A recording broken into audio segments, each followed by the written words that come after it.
Assistam agora.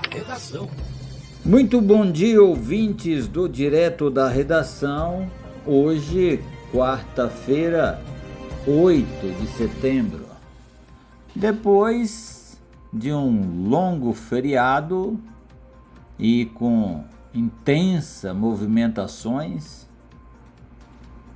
ontem o presidente Jair Bolsonaro discursou na Avenida Paulista, discursou em Brasília, durante ato em seu apoio. E, dentre as suas afirmações, uma delas é que não vai mais cumprir as decisões do ministro Alexandre de Moraes do STF. Em sua fala, Bolsonaro voltou a atacar o sistema eleitoral brasileiro, outros integrantes do STF, governadores, prefeitos que tomaram medidas de combate ao coronavírus. O ministro Alexandre de Moraes é o responsável pelo inquérito que investiga o financiamento e organização de atos contra as instituições e a democracia. A Ordem dos Advogados do Brasil, OAB, ministro do Supremo Tribunal e inúmeros políticos criticaram esse discurso do presidente Bolsonaro e a convocação de atos antidemocráticos. Já o presidente do STF, Luiz Fux, irá fazer um discurso no plenário do STF ainda hoje e antes da sessão de julgamentos, em resposta aos ataques do presidente Jair Bolsonaro. Ontem pela manhã, o presidente disse que Fux deveria enquadrar os ministros para o judiciário não sofrer aquilo que não queremos, ou seja, uma ameaça velada. À tarde, em São Paulo, ele voltou a dizer que não cumprirá ordens do ministro Alexandre de Moraes. O presidente do tribunal, depois de conversar com os demais ministros da corte, achou melhor fazer o discurso hoje em resposta aos atos antidemocráticos. Por falar nos atos antidemocráticos, as concentrações, segundo o que noticia a imprensa nacional, o número de participantes em São Paulo ficou muito aquém do esperado. Foram em torno de 125 mil pessoas, que não é pouca gente, né? Se juntar 125 pessoas num espaço, é muita gente, né? É um Maracanã e meio lotado, né? Mas o número está bem abaixo do que foi estimado pelos próprios organizadores da manifestação, que estavam prevendo e fez um trabalho junto à Polícia Militar, dizendo que esperavam de 2 a 3 milhões de participantes no protesto. O auge de público estimado pelo governo paulista nesse 7 de setembro corresponde a pouco mais de 6% do esperado pelos apoiadores. Enquanto manifestam de lá, a Covid manifesta de cá. Houve 342 mortes por Covid nas últimas 24 horas. O país contabiliza agora 584.208 óbitos. Total de 20.911.579 casos de coronavírus. Só nas últimas 24 horas, como eu disse, foram registradas 342 mortes. Mais um dado importante, uma das menores número de mortes já dos últimos meses aí. Então está caindo sensivelmente, graças a Deus. É a vacina fazendo efeito, né, gente? A Rússia suspende importação de carne de Mato Grosso após caso de vaca louca. O Serviço Federal de Vigilância Veterinária e Fitossanitária da Rússia proibiu ontem a importação de carne bovina de Minas Gerais e Mato Grosso, após a detecção de casos de vaca louca nos estados. A determinação veta a importação de gado vivo, sangue ou derivado, carne e vísceras, assim como a ração produzida a partir da carne em Minas Gerais. O órgão da Rússia impôs medidas semelhantes para a carne procedente do Mato Grosso, com a diferença de que as restrições valem para animais com mais de 30 meses. Além disso, foi proibido o trânsito pela Rússia de animais provenientes tanto de Mato Grosso como de Minas Gerais.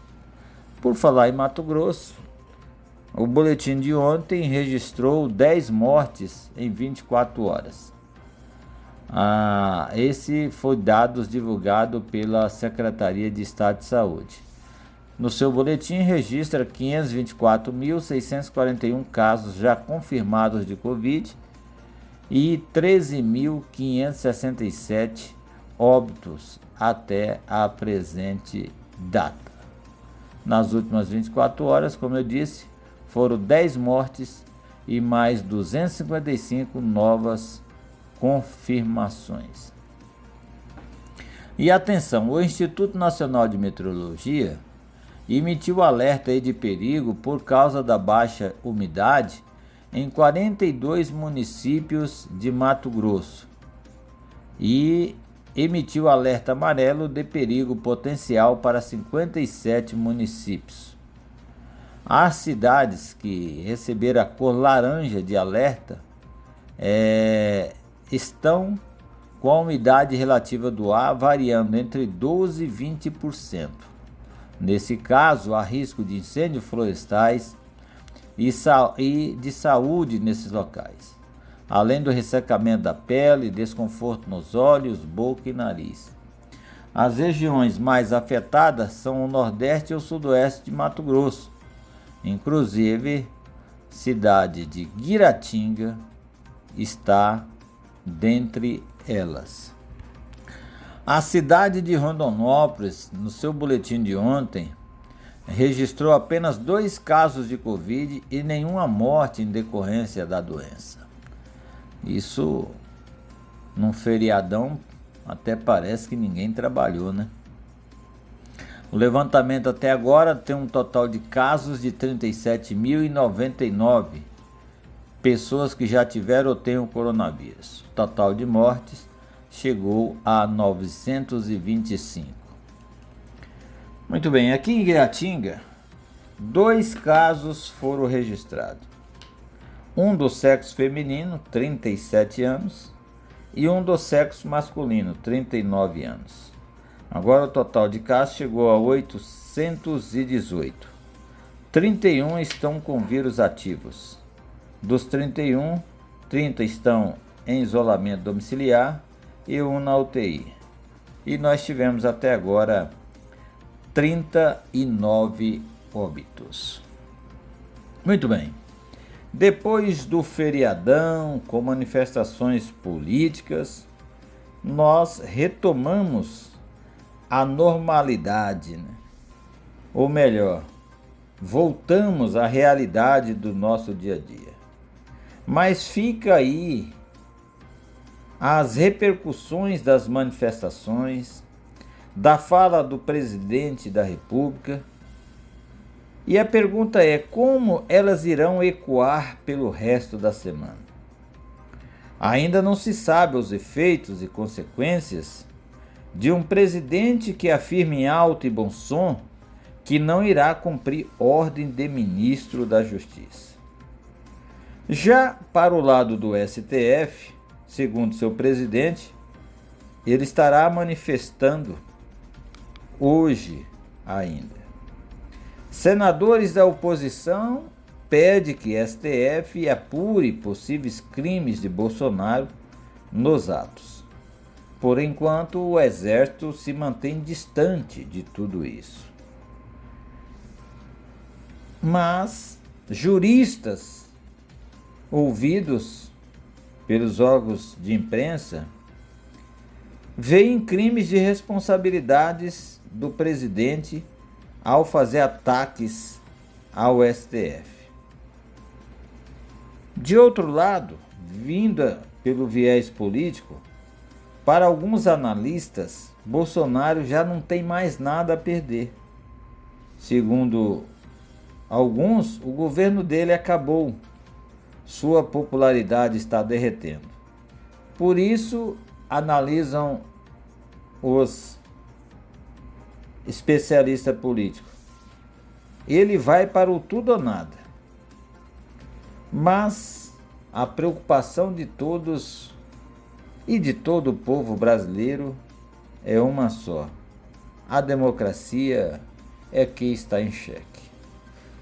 Tomara que os próximos dias, depois de avaliarem as causas e efeitos, todos sentam e buscam, na verdade, o que o Brasil precisa de imediato: vacinar seu povo, cuidar da economia, que a inflação está em alta, desemprego aumentando.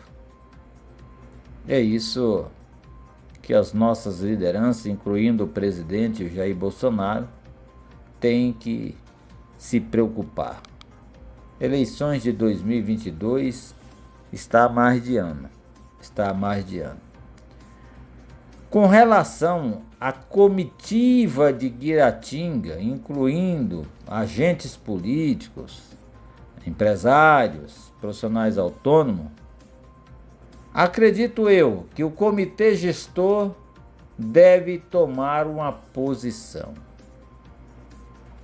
Pelo menos emitir uma nota para esclarecer a população. Que medidas devem ser tomadas, eu não sei.